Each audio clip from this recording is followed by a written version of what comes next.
Hi folks, welcome back to Fishing with Den, and today we're going to be talking about popped up bread. And what is popped up bread? Well, basically you get a bread punch, get some bread, punch it out, put it onto a hook with a hair rig. There you go, standard hook with a hair rig, which I'll do in a second for you, and then you cast it out and it sits up in the water. Now, just to show you what it looks like in the water, here's a quick picture. Okay, so now we've all got the idea. Why would you want to bother? Well, there's a couple of reasons for that. First of all, in the summer, I like to pop my bread up sometimes off the bottom by about 2 or 3 inches, sort of 75 millimeters. Basically, it just stands out amongst all the other offerings. But particularly in the UK, in the winter, you might want to pop it up sort of at 30 centimetres, a foot off the bottom, 2 feet, 60 centimetres, or even 3 feet, 90 centimetres. Why would you do that? I mean, what's the point? Why not just leave it on the bottom where all the fish are? Well, because in the winter particularly, the fish may not necessarily be on the bottom. And why is that? Well, it's actually quite simple. As the weather gets colder, and we're talking now about sort of normal sort of UK style lakes, which are say 4 to 6 feet deep, not something which is 50 feet deep, because that's just not going to be being used in the UK. So really what we're saying then is, let's assume we've got 6 feet of water and it gets cold. So the colder water gets, the more dense it gets, and the more it sinks to the bottom. The warmer water floats to the top, and somewhere in between there's a thing called the thermocline. Don't need to worry about all the technical stuff there. It's basically a small layer where there's a rapid change from that cold water through to the warmer water. So if you're a fish, what are you going to do? Are you going to sit on the bottom where it's cold and just, hover there? Well, yeah, you might do, you never know. But more likely they're going to be rising up into the water to a point where it's more comfortable. And it's more comfortable, of course, where it gets warmer, hence this sort of thermocline layer. Now, I can't tell you exactly where this layer is going to be. You're going to have to find that out on the day for yourself. Purely and simply because it's going to change based on conditions, based on the lake. So what we're going to be talking about today is not so much how to fish this thing, but whether you're actually fishing it right or not. And so we're going to be doing some experiments. And we're going to start off then with the standard sort of rig that I use, which is, as I just showed you, this is a size 14, let's get that into shot, there we go, size 14 Preston KKH B, which is barbless, hook with a speed stop on the end, and it's tied to, I think this is 025 mainline, because I tend to like that sort of thing here, get caught in rocks a lot. But basically what we'll do is we'll take this, oops, put it on the right way around then, we'll take this piece of bread that I just punched out here, put it onto the hook and just throw it in the water. Now at the moment that doesn't look like much, but trust me, it will swell up. Now what we have to be gauging here is whether the weight of the hook is enough to sink that single piece of bread. Now obviously, normally when we're doing this, we'd probably have 2 or 3 or even 4 pieces of bread on there. So we're just starting off with the absolute basics. And if I dunk this in, I've got another camera over here to look sideways in here to try and get you a better shot. I don't know how well this particular image will go, but if I put that in the water, that actually floats. Now, I've got a number 8 shot just here.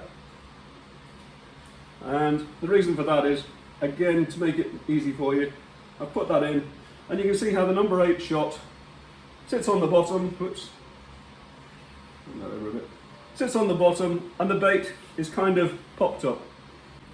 So now, if I take another piece of bread, just a single one again, this time, I'm going to give it a bit of a squeeze.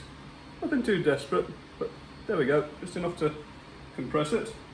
And I'll take another hook, which in this case will be this one, This one doesn't have any shot down the line because obviously by squeezing that it's going to sink. And the reason I'm showing you this one is because, oops, some people say don't worry about it. If you give this a squeeze, not too hard a squeeze, but a reasonable squeeze, then yes, it will sink, but eventually it'll fill up with air or soak up water or whatever, and it'll float again. Well, again, we're going to test that now. So if I drop that in, there's the sinking. Comes over here out of the way so you can see it, and that's it.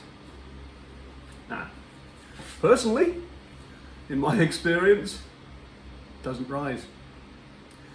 What happens is you've compressed it, so you've compressed the air out of it, and yes, as I say, it soaks up water, but it just sits on the bottom, which is great if you want it to sit on the bottom, but if you want it to rise, well, that's no good, is it? And the other thing is, if it's going to rise eventually, if it were to rise eventually, how long would it take?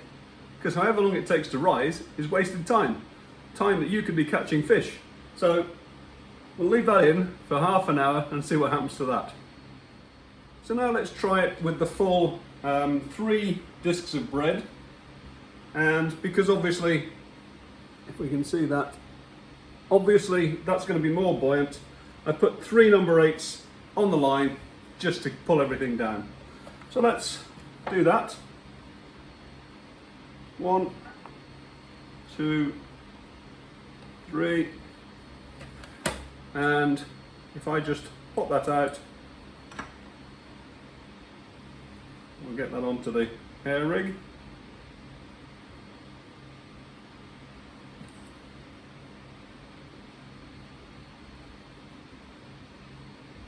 Oops, keep pulling that out today. Right, just push that in so you can see what I'm doing, like that, nice and gentle. Now, at the moment, that does look somewhat more substantial than the first one, but trust me, that will get a lot bigger, and that hair may actually wind up being a bit short. So if we put this in, I'll just dunk it in first of all, and guess what? It doesn't float. So I'll let this go down to the bottom, I'll move it over there out of the way, allow the shots to go in as well. Whoops, dropped it. But as you can see, that's just sitting there, not doing anything. Go figure. Right, so why is that? Well, let me show you. This time, I'll punch out the same 3 pieces of bread.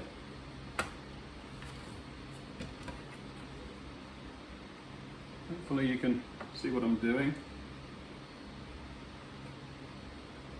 There we are. 3 pieces of bread, and what have we got here? Yeah, we've got a hook with the 3 number 8s on it. So let's put this on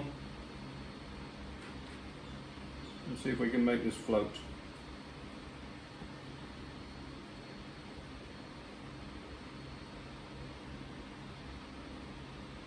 Two, 3. Okay. There we are. Same again. This time I'll put it in and immediately it's floating. Obviously if I put the number 8s in, stand over that side I think this time, we've now got a popped up rig. So what's going wrong? You'd assume if you put 3 pieces of bread on there and you didn't squeeze them down that they'd float, but they don't, do they? And it's now been a couple of minutes since those ones went in and they still aren't floating, but those ones are. There's a simple reason. When you punch it out, if you do what I did the first time, which is 1, 2, 3, and then punch it out into your hand, even the resistance of the 3 pieces of bread against the sides of the punch has compressed it and squeezed the air out. So no, it's not going to float. if you're going to do this, certainly with these Preston ones, you have to do it the second way I showed you, which is one at a time and then punch them out so they're separate, and that way they retain the air. So hopefully that's proven to you that if you do this sort of thing, you need to make sure you've still got air in your bait. So now you're thinking to yourself, well, how on earth do I do that when I'm actually on the bank without doing all these tests in the tank like Den did? It's actually quite simple. Bear with me. Forethought and planning. What you do is you get yourself a bait box and you fill it with water. Put it on your side tray, get your rigs all set up, ready to go, and then put on the size and the amount of bread discs that you think you're going to need. Dunk it in there and see if it floats. If it does, job's a good one. If it doesn't, back to the drawing board. You're going to have to do something different. Maybe just what I've just shown you there is all you need to do. Punch them out one by one. And really, it's as simple as that. But what I'm going to do now is I'm going to leave all of these bits of bait in here for the next half an hour while I go and get a cup of coffee, and we're going to see how things go from there. Hopefully everything's going to be as it is now, and everything I've told you will be proven true. However, if not, you won't be seeing this video anyway. Back in a sec.